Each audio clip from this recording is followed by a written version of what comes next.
नमस्कार दोस्तों, हम लेकर आ चुके हैं आप लोगों के लिए 20 मिनट में शाम की 50 ताज़ा और बड़ी खबरें बताएंगे। दोस्तों, आखिरकार भारतीय जनता पार्टी के ऊपर क्यों भड़क गया राहुल गांधी।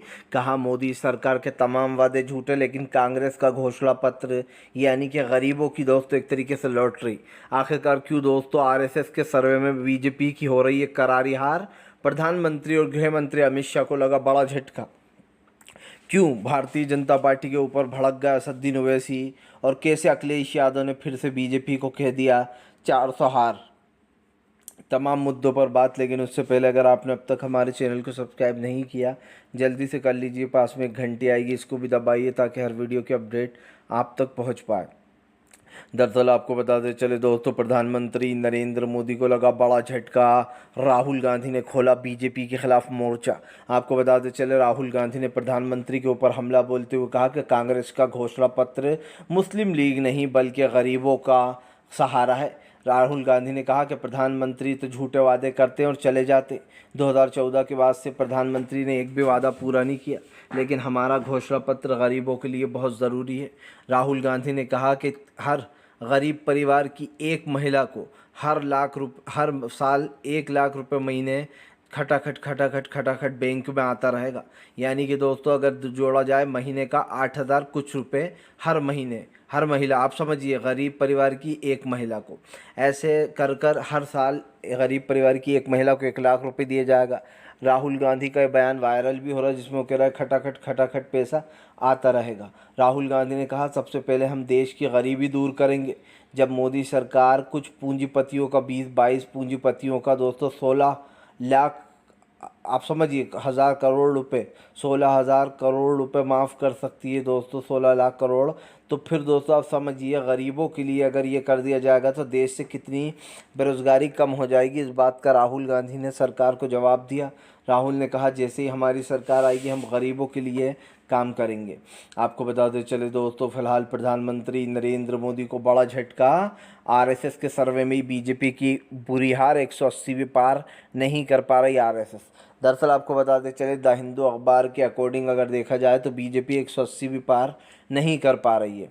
आपको बताते चले, अब की बार द हिंदू अखबार ने छापा है कि बीजेपी सिर्फ 180 पे ही सिमटने वाली है। आपको बता दें आरएसएस और हिंदू अखबार के सर्वे को लेकर बीजेपी में टेंशन है। कहा यह भी जा रहा है कि बीजेपी की सबसे बड़ी टेंशन यही है, क्योंकि सबसे बड़े जो देश के मुद्दे हैं दोस्तों वो बेरोज़गारी ही है। दरअसल एक सर्वे हुआ है जिसमें 37% लोग, यानी कि 33% लोग मानते हैं कि बेरोज़गारी इस देश का सबसे बड़ा मुद्दा है। 23% लोग महंगाई को महत्व देते हैं। और जो है यहाँ पर दोस्तों बाकी की जो यहाँ पर जो बाकी का है, 17% लोग मोदी सरकार की तानाशाही और देश में भ्रष्टाचार को लेकर परेशान हैं। तो अगर इन सब को दोस्तों जोड़ लिया जाए तो देश में लगभग 55% से 60% लोग ऐसे हैं जो मोदी सरकार के ख़िलाफ़ अपना मोर्चा खोलकर बैठे हुए हैं। क्योंकि इन तमाम मुद्दों को जोड़ा जाए अगर गरीबी, भ्रष्टाचार और बेरोज़गारी, तो ये तमाम नंबर जोड़कर दोस्तों 60 के लगभग, 55-60 के लगभग बनते हैं।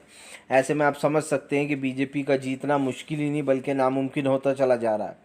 यही कारण है जो भारतीय जनता पार्टी में अमित शाह, गृह मंत्री अमित शाह और नरेंद्र मोदी दोनों परेशान हैं।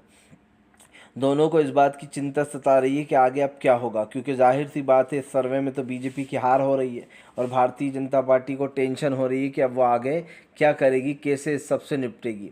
आपको बताते चले दोस्तों, फिलहाल बीजेपी के ऊपर जमकर भड़कते हुए नजर आए अखिलेश यादव। अखिलेश ने बीजेपी के खिलाफ खोला मोर्चा। दरअसल आपको बताते चले, अखिलेश यादव ने कहा है कि मेरा 400 हार का नारा सिर्फ एक नारा नहीं है। अखिलेश ने कहा कि भारतीय जनता पार्टी भी जानती है वो चुनाव हार रही है। अखिलेश यादव ने दावा किया कि प्रधानमंत्री की जो लोकप्रियता थी वो 2014 के बाद से ही ख़त्म हो गई, क्योंकि उन्होंने लोगों को दोबारा जब 2019 में वो जीते तो लोगों से झूठे वादे किए। ना सिर्फ झूठे वादे किए बल्कि दोस्तों 10 सालों में बीजेपी की सरकार ने सिर्फ देश की जनता को धोखा दिया और कुछ नहीं। यही कारण है दोस्तों जो अब सत्ता परिवर्तन की एक तरीके से एक मौका है गरीबों के पास, महिलाओं के पास, आदिवासियों के पास। देखिए दोस्तों, वोट तो सभी करते हैं और ज़्यादातर वोट मोदी को हराने के लिए ही होते हैं, लेकिन अब की बार लोकसभा का चुनाव दोस्तों न सिर्फ मोदी सरकार की तानाशाही ख़त्म करने के लिए है, बल्कि दोस्तों मोदी सरकार को सत्ता से उखाड़ फेंकने के लिए इंडिया गठबंधन काफ़ी है। इंडिया गठबंधन दोस्तों एक मजबूत गठबंधन है। सबसे बड़ी बात यह है कि जो लोग मोदी सरकार को सपोर्ट करते हैं या जिन लोगों को लगता है कि हम इस सरकार को सपोर्ट करेंगे, वो सिर्फ़ और सिर्फ अंधभक्त हैं और कोई नहीं है।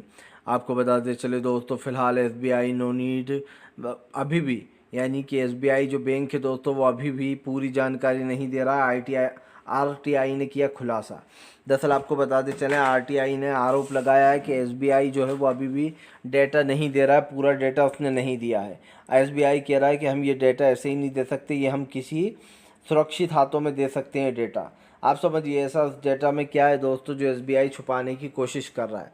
सीधी सी बात यह है कि हालांकि मेन चीज़ तो खुलासा हो ही चुका है, जो बॉन्ड लिए थे और जो चीज़ें थी, लेकिन ऐसा और भी कुछ है जिसका खुलासा दोस्तों नहीं करना चाहता है एसबीआई। ऐसे में आपको बताते चले, आरटीआई ने आरोप लगाया है कि फ़िलहाल एसबीआई जानबूझकर इस मामले को छुपाने का काम कर रहा है। लेकिन एक चीज़ साफ़ हो चुकी है दोस्तों कि फ़िलहाल एसबीआई वाले इस मुद्दे पर अब फिर से सरकार में भिड़ंत हो रही है, क्योंकि एक चीज़ तो साफ़ हो चुकी है कि सरकार इस चीज़ को लेकर भड़क गई है।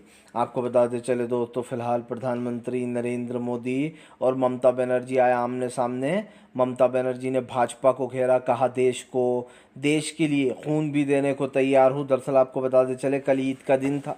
ईद के पावन मौके पर न सिर्फ ममता बनर्जी मुस्लिम समाज के पास गई, बल्कि दोस्तों ममता बनर्जी ने बड़ा दावा भी कर दिया। ममता बनर्जी ने सीधा ऐलान करते हुए कहा कि फ़िलहाल वो CAA और एनआरसी किसी भी हाल में बंगाल में लागू नहीं होने देंगी। ये मोदी सरकार देश के मुस्लिम और हिंदू और सिख ईसाई भाइयों को आपस में लड़वाना चाहती है। ये देश के भाईचारे को ख़त्म करना चाहती है, ऐसा ममता बनर्जी ने आरोप लगाया है। ममता बनर्जी ने ईद के कहा कि फ़िलहाल ईद का बहुत पावन मौका होता है और 1 महीने उपवास रखने के बाद ईद मनाई जाती है और ये बहुत ही प्यारा त्यौहार होता है। ममता बनर्जी ने कहा कि आज मैं वादा करना चाहती हूँ कि बंगाल के लिए अपना खून भी दे देंगे, लेकिन बंगाल को मिटने और तानाशाही का अड्डा बनने नहीं देंगे। सीधी सी बात है दोस्तों, ममता बनर्जी हमेशा से CAA और एनआरसी का विरोध करती हुई आई हैं और उन्होंने साफ कहा है कि वो कभी भी इन कानूनों को लागू नहीं होने देंगे। वैसे तो दोस्तों अब सत्ता बदलने वाली है, अब तो मोदी सरकार चाहकर भी कुछ नहीं लागू कर पाएगी। बस एक बार इंडिया गठबंधन की सरकार आई कि इंडिया गठबंधन दोस्तों इस तमाम टिचपुंजिए जो पास कराया जा रहा है बिल, इन सब बिलों को रद्द करवाएगा। क्योंकि सीधी सी बात है दोस्तों, देश में जिन चीज़ों को लेकर बड़ी बड़ी बातें की जाती हैं और ख़ास करके जो देश के लिए ख़तरा है, उन चीज़ों पर सबसे पहला एक्शन लेगा इंडिया गठबंधन।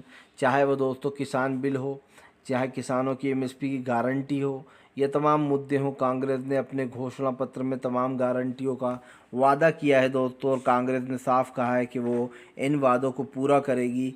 जैसे ही सत्ता में आएगी दोस्तों, वो तमाम लोग जेल के पीछे होंगे जो आज अपनी छाती पीट कर खुश हो रहा है, वो लोग जेलों में होंगे दोस्तों जो सच में भ्रष्टाचार कर रहा है, सत्ता में रहेगा। ये नरेंद्र मोदी भी जानते हैं दोस्तों कि सबसे बड़ी भ्रष्टाचारी पार्टी इस वक्त भारतीय जनता पार्टी है। भले ही वो ये छुपाते रहें कि हमारी पार्टी भ्रष्टाचार में डूबी हुई है, लेकिन जब दूसरी सरकार आएगी वो तो इनका भ्रष्टाचार निकालेगी ना। और जिस दिन दोस्तों सत्ता बदल गई, और उस दिन आप असली खेल देखिए, किन किन ने कितने बड़े बड़े घोटाले किए होंगे। तमाम बीजेपी के नेता जेल के पीछे नज़र आने वाले हैं दोस्तों। बस इंतज़ार करिए सत्ता बदलने का, क्योंकि ये साफ दिखाई दे रहा है कि इन 5 सालों में लोगों की, खास करके भाजपा के जो नेता लोग हैं, जो मंत्री लोग हैं, उनकी प्रॉपर्टियां 10-10 गुना बढ़ गई हैं। वाह भैया, मतलब गरीब जो है दोस्तों वो और गरीब होता जा रहा है, उसका बैंक अकाउंट खाली होता चला जा रहा है, जो तो थोड़ा बहुत पैसा है। और दोस्तों उल्टा भाजपा का तो साथ उल्टा हो रहा है, इनकी जो प्रॉपर्टियां हैं 10-10 गुना बढ़ती चली जा रही हैं। तो ये कहाँ से आ रहा है पैसा, ये सबसे बड़ा सवाल है। आपको बता दें चले दोस्तों, फ़िलहाल एक बार फिर से जो है यहाँ पर दोस्तों भारतीय जनता पार्टी को लगा बड़ा झटका। राहुल गांधी दोस्तों लड़ेंगे अमेठी से चुनाव। जी हाँ, अंदर की खबर लीक। दरअसल दोस्तों अमेठी में स्मृति ईरानी के गांव में राहुल गांधी के पर्चे बांटे जा रहे हैं। दोस्तों राहुल गांधी ने एक मुहिम छेड़ दी है, जगह जगह प्रियंका और राहुल ने जो वादे किए हैं उनका जो घोषणा पत्र है वो जगह जगह बांटा जा रहा है। इस घोषणा पत्र को दोस्तों सिर्फ हल्के मत लीजिएगा, इस घोषणा पत्र का बहुत बड़ा मकसद है। ये घोषणा पत्र दोस्तों न सिर्फ कांग्रेस के वादों से लबालब है, बल्कि इस घोषणा पत्र से दोस्तों हमें ये भी पता चलता है कि कांग्रेस इन वादों को पूरा करेगी, क्योंकि कांग्रेस ने साफ कहा है कि इसमें जितने भी वादे लिखे हुए हैं वो उन सब वादों को पूरा करती हुई नज़र आएगी।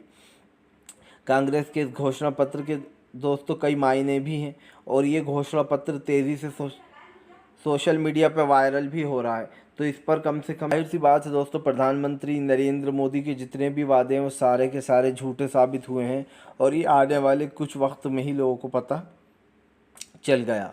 आपको बताते चले दोस्तों, लोकसभा चुनाव से पहले भारतीय जनता पार्टी की पहले ही करारी हार। जी हाँ, दरअसल आपको बताते चले दोस्तों, कई सर्वे में बीजेपी पिछड़ी, इंडिया गठबंधन को मिल रही है बहुमत।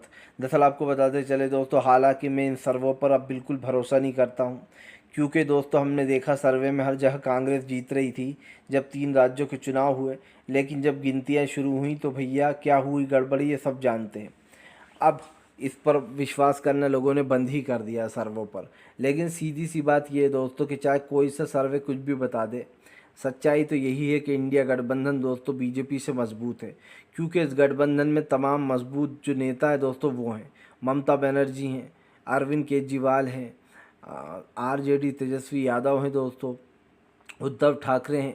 इसलिए इंडिया गठबंधन गठबंधन एक बड़ा गठबंधन और मजबूत गठबंधन माना जा रहा है। क्योंकि आप समझिए, बीजेपी के एनडीए में कौन है? सिर्फ छोटे छोटे दल हैं। नीतीश कुमार को छोड़ के बाकी कोई भी बीजेपी के साथ बड़ा दल कहाँ है? ना कोई सीएम है बीजेपी के साथ। सिर्फ जहाँ बीजेपी की पार्टियां हैं वहीं पर बीजेपी को सपोर्ट मिल रहा है। लेकिन सिंपल सी बात ये है दोस्तों कि कहते हैं ना दोस्तों कि एक लकड़ी तो कोई भी तोड़ सकता है, लेकिन जब लकड़ियों का झुंड बन जाए तो उसे तोड़ना मुश्किल होता है। और इस वक्त इंडिया गठबंधन वही लकड़ी का झुंड बन चुका है दोस्तों, जिसको तोड़ना बीजेपी के बस की बात नहीं है। वो कोशिश तो करेगी, लेकिन दोस्तों वो तोड़ नहीं पाएगी, क्योंकि सीधी सी बात यह है, कई लोगों को जेल में डाला गया, हेमंत सोरेन हो, अरविंद केजरीवाल हो।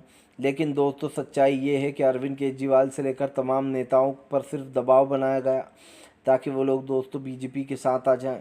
लेकिन किसी ने भी बीजेपी पे पास आने की हामी नहीं भरी, क्योंकि सब जानते हैं कि बीजेपी दोस्तों आस्तीन में रहने वाला वो सांप है जो कभी भी बिल से निकल कर दोस्तों डस लेगा।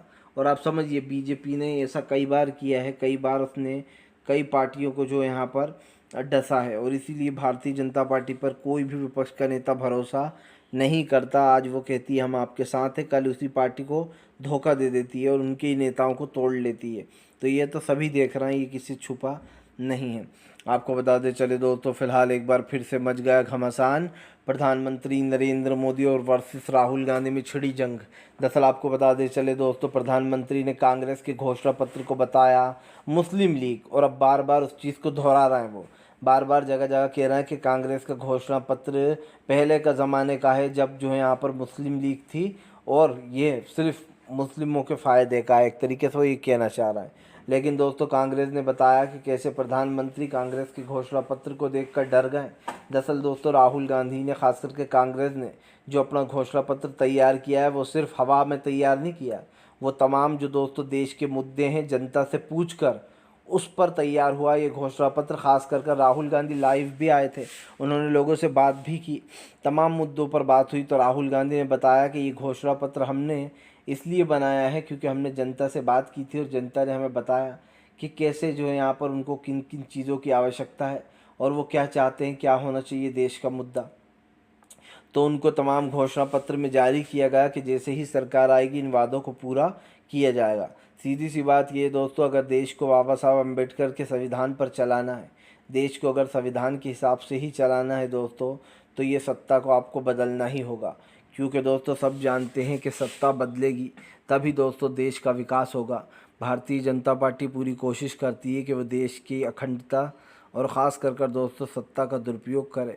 लेकिन दोस्तों बाबा साहब अम्बेडकर ने जो संविधान लिखा था देश के लिए, आज भी लोग उसको उतना ही मानते जितना वो कल मानते थे। और सरकार की ये उम्मीद, या फिर यूँ कहते हैं कि ये इच्छा तो कभी पूरी नहीं होने वाली है, जिसमें वो ये सोच रही है कि कहीं ना कहीं उसको जो है दोस्तों इससे छुटकारा मिल जाएगा। आपको बताते चले दोस्तों, प्रधानमंत्री नरेंद्र मोदी के ऊपर जमकर भड़कते हुए नजर आए दोस्तों जो यहाँ पर उद्धव ठाकरे ने बीजेपी को नारा दिया है अब की बार तड़ी पार। आपको बताते चले, उद्धव ठाकरे ने फिर से बीजेपी के ऊपर निशाना साधते हुए कहा कि फिलहाल मेरी बात आज भी अटल है, अब की बार तड़ी पार होने वाला है। दरअसल दोस्तों सब लोग जानते हैं कि भारतीय जनता पार्टी देश के लोकतंत्र को पूरी तरीके से ख़त्म करना चाहती है। और ऐसे में दोस्तों ये आरोप बीजेपी के ऊपर बार बार लग रहा है कि वो देश के संविधान से खेल रही है। बीजेपी के नेता खुद आगे आकर कह रहे हैं कि उन्हें 400 सीट इसलिए चाहिए ताकि वो देश का संविधान बदल दें। लेकिन देश का संविधान दोस्तों आप समझिए, कोई कच्चा बादाम तो है नहीं जो बदल दिया जाएगा। देश का संविधान तो दोस्तों कोई नहीं बदल सकता। इस देश में कोई ऐसा पैदा नहीं हुआ है जो देश के संविधान को बदले, क्योंकि ये संविधान दोस्तों आपने या हमने नहीं लिखा है, ये संविधान लिखा है बाबा साहब भीमराव अंबेडकर ने। और दोस्तों बाबा साहब के जो लोगों में आज भी उनका ख़ास कर एक अंश है दोस्तों, आज भी लोग उनकी बात मानते हैं, उनकी बात को समझते हैं, क्योंकि सब जानते हैं दोस्तों कि फ़िलहाल ऐसी चीज़ें बोलना बहुत आसान होता है कि हम संविधान को बदल देंगे। ये सिर्फ वोट मांगने का तरीक़ा है उन लोगों से जो लोग दोस्तों कट्टरवादी सोच रखते हैं, जिनको लगता है कि बाबा साहब अम्बेडकर का संविधान बदलना चाहिए, या जो लोग बीजेपी के हिंदुत्व को सपोर्ट करते हैं, वो लोग ऐसी चीज़ों को दोस्तों सपोर्ट करते हुए नज़र आते हैं। जबकि इंसानियत तो यही कहती है दोस्तों, ना तू हिंदू है ना मैं मुसलमान हूँ, ना तू सिख है ना मैं ईसाई हूँ, हम सब इंसान हैं। और वही हमें सोच कर चलना चाहिए, क्योंकि दोस्तों धर्म जात से कुछ नहीं होता है। देश जब आगे तभी बढ़ सकता है जब यहाँ पर दोस्तों रोज़गार होगा, और आप भी समझते हैं कि ये कितना ज़रूरी है। आपको बता दें चले दोस्तों, फ़िलहाल इस बार स्मृति ईरानी को दोस्तों धूल चटाएगी कांग्रेस। आखिरकार कांग्रेस के मन में चल क्या रहा है?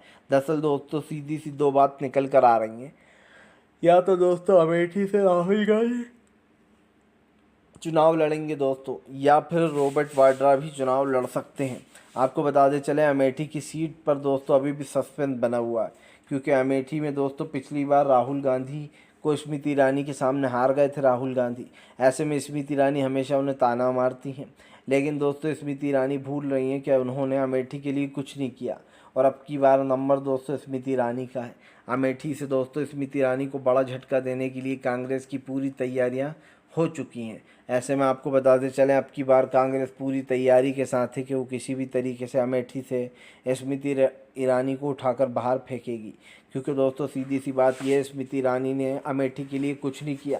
आए दिन अमेठी के लोगों को डराना धमकाना ये भी स्मृति ईरानी का काम है।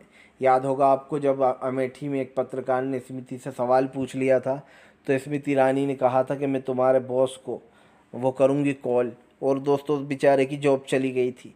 यही कारण है कि भाजपा के नेता किसी पत्रकार को कुछ बोलने नहीं देते। अगर वो बेचारा बोलता है तो या तो उसकी जॉब छुड़वा देते हैं, या फिर दोस्तों उसकी जॉब खा जाते हैं। बीजेपी के लिए हिंदू मुसलमान जैसी कोई चीज़ नहीं है। जो बीजेपी का विरोध करेगा दोस्तों वो बीजेपी के लिए ख़राब है, चाहे वो हिंदू हो या मुसलमान। अब आप देखिए ज़्यादातर लोग तो हिंदू ही हैं बेचारे जो बीजेपी का विरोध कर रहे हैं, और दोस्तों उन लोग को ये कह दिया जाता है कि ये हिंदू विरोधी हैं, या फिर इन्हें देश से बाहर भेजो। किसी किसी का तो ये भी कह दिया जाता है पाकिस्तान भेज दो। जबकि दोस्तों पाकिस्तान अगर जाना ही है तो वो लोग चले जाएं जिनको ज़्यादा खुजली है, जिनको ऐसा लगता है कि इसको पाकिस्तान जाना चाहिए, इसको पाकिस्तान जाना चाहिए। दरअसल असल में उसी को पाकिस्तान जाना है दोस्तों जो ऐसी बातें कर रहा है। आपको बताते चले दोस्तों, फिलहाल मल्लिकार्जुन खड़गे ने निकाली बीजेपी के ऊपर भड़ास। मल्लिकार्जुन खड़गे बोले सरकार बदलने वाली है, सत्ता परिवर्तन देश में ज़रूरी। मल्लिकार्जुन खड़गे ने कहा जनता इंडिया गठबंधन के साथ है, जुड़ेगा भारत जीतेगा इंडिया को दोस्तों नारा देने वाले मल्लिकार्जुन खड़गे तमाम मुद्दों पर भाजपा को घेर लिया है। मल्लिकार्जुन खड़गे ने कहा कि बीजेपी चाहे कितनी ही कोशिश कर ले वो अपनी ही सरकार हारेगी और कांग्रेस अपनी ही सरकार बनाएगी। मल्लिकार्जुन खड़गे ने यह भी दावा किया कि भारतीय जनता पार्टी पूरी कोशिश करती है, देश में महंगाई बेरोजगारी फैला रही है और वो देश के असल मुद्दों को गायब कर देती है। खड़गे ने कहा कि प्रधानमंत्री ने आज तक कभी देश के असली मुद्दों पर बात नहीं की, न महंगाई पर, न गरीबी पर, न बेरोजगारी पर। सिर्फ दोस्तों बात करते हैं प्रधानमंत्री कब्रिस्तान शमशान की, या फिर हिंदू मुसलमान की, या फिर मुस्लिम लीग की। क्यों आखिरकार बीजेपी बेचैन हो गई है दोस्तों हिंदू मुसलमान करने को? क्योंकि उसको खुद के सर्वे में 180 सीटें मिल रही हैं और इससे बीजेपी बहुत परेशान हो गई है। इसीलिए तो अब वो हिंदू मुस्लिम वाला एंगल लाना चाह रही है। फिलहाल दोस्तों अगर आपको वीडियो अच्छा लगे तो लाइक कीजिए, चैनल पर पहली बार आए सब्सक्राइब करिए ताकि ऐसे वीडियो आपको आगे भी मिलते रहे और आप हम